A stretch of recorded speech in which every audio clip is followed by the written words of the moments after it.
What's your reaction to what has happened? What's at least been announced in the last 90 minutes?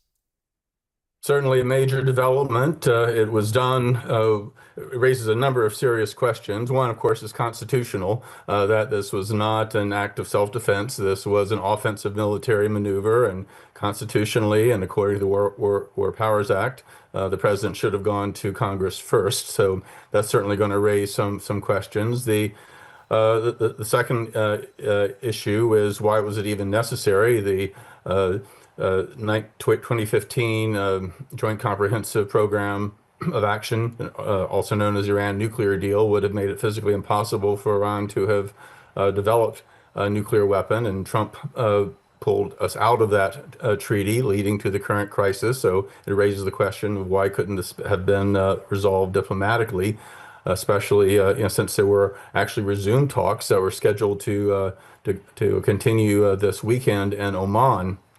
And finally, there's a question: was this successful in terms of physically destroying the nuclear facilities, as the president's tweet implies? That remains to be seen. But the big question, I think, for a lot of people are concerned is what is Iran going to do now? We have over 40,000 troops, so within a few hundred miles of Iran, well within range of their missiles and drones and other weaponry. Not to mention the ships in the Persian Gulf right off the Iranian coast. And then, of course, there are the Iranian proxy militia in Iraq that could end up targeting American bases there. So even though obviously Iran is outgunned, I mean, they're already outgunned by the Israelis, but now with this enormous American firepower, they are certainly not in an advantageous position strategically, yet they could still certainly do some damage to our forces and other assets. Let me ask you, just to enlarge on what you just said, to clarify something in what sounds like a naive question, but is what the U.S. did tonight an act of war? Yeah, very much so. I mean, this was dropping bombs, especially apparently of the magnitude of these, is very much an act of war. And it was done in a country that's the far side of the world that was, no threat to us at this point. And remember, this, as far as everybody knows, including our own intelligence agencies, this was a civilian nuclear program, which had the potential to fork off into a weaponized direction within the next couple years, had Iran chose to do that. But there's no evidence they had decided to go in that direction. What's frightening is after all this, so when they still have the knowledge and they'll still have at least some of the equipment and assets, they may decide that, wait, maybe we really do need to build a nuclear weapon for a deterrent to make sure this doesn't happen again. After all, when Iraq disarmed and allowed the inspectors back in to confirm it, they got invaded and overthrown anyway. North Korea, they threw out the inspectors, started building in nuclear weapons, and they're still in power. So Iran may try to learn a lesson from that. Professor, you said earlier that there were diplomatic talks in this whole process here. The fact that it happened now so quickly when talks were still ongoing, what does it tell you? Either simply that there wasn't much patience among the Israeli government and Trump administration officials, or perhaps they were afraid of a nuclear agreement. Perhaps they would have denied them an excuse, because both the United States and Israel, really have wanted to essentially assert their hegemony in the region, and Iran was really the last obstacle to that. Now it's a horrible regime. I mean, they don't have any friends in the area anymore, and they're very unpopular with their own people.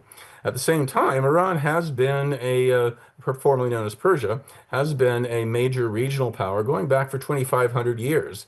And they didn't really like being kicked around like they're some kind of banana republic or whatever.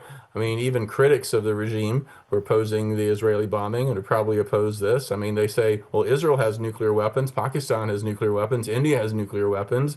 Why can't we even have simply a civilian program where we get to reprocess our own uranium like a lot of other countries do? So this question of double standards, I think, is going to feed the strong nationalist pull that Iranians even those who are very much opposed to their repressive regime.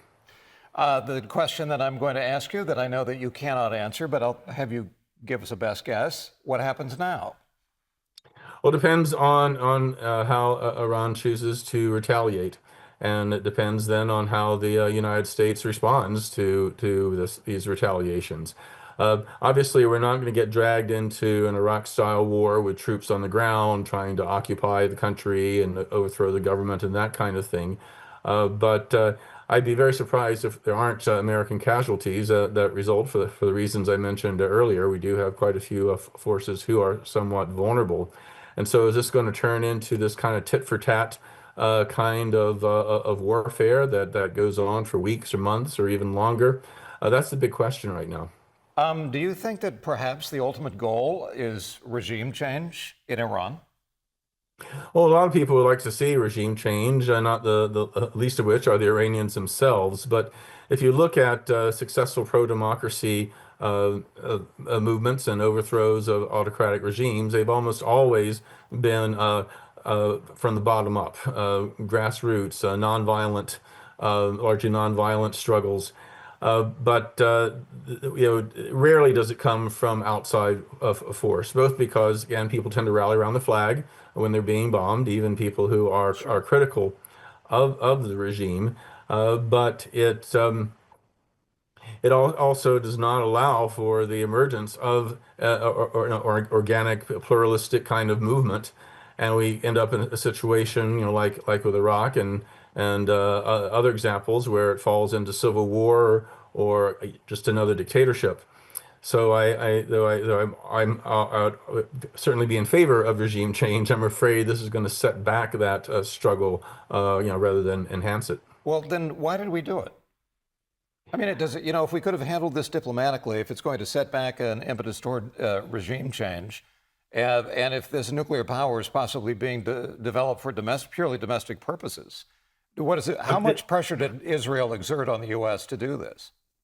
It's hard to say. I mean, I don't think this is simply Israel. I mean, Israel's obviously an important ally, and Israel's supporters here in the United States have been pushing for more U.S. involvement. But frankly, I think the United States has its own reasons. We have our own reasons for not wanting to have a powerful, influential government in Iran that is contrary to American interests, that has intervened in a number of countries, countering movements and governments that the U.S. supports. I think this has a lot more to do with larger American geostrategic interests or perceived American geostrategic interests than doing something on behalf of Israel per se. But I think that in terms of the reason why, it's hard to say. I mean, we think about how obsessed the United States has been with Cuba all these years, or with the Sandinistas back in Nicaragua back in the 1980s. We don't look kindly towards governments that are willing to challenge our hegemonic influence in certain parts of the world. And I think really ultimately that's what this is about, because strategically and in other ways it really doesn't make a whole lot of sense, to be honest. And on the nuclear question and other areas, I think there were much better ways of going about it. Now, you talked about the U.S. assets in that region, about 40,000 troops, service members there. If the U.S. did kind of make an impact on Iran's nuclear capabilities, what kind of weapons do they still have left? How much resources do they have, military power, to maybe fight back here? They have a fair amount. I mean, they're not like Iraq, which was under this very, very strict sanctions all those years, and so the initial conquest was pretty straightforward, and what followed was more along the lines of urban guerrilla warfare and terrorism and the like. Iran does have quite a few missiles and shorter range drones and the like, and while Israel has demonstrated some impressive air superiority, and their intercepting missiles have brought down a majority, though certainly not all, of the incoming Iranian weaponry. They certainly have a fairly significant stockpile that could indeed do a lot of damage.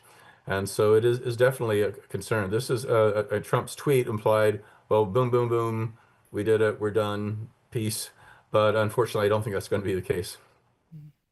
All right, Professor Stephen Zunes at USF, we really appreciate you taking the time this afternoon with these developments, and we'll be back in touch with you as things develop. Thanks so much.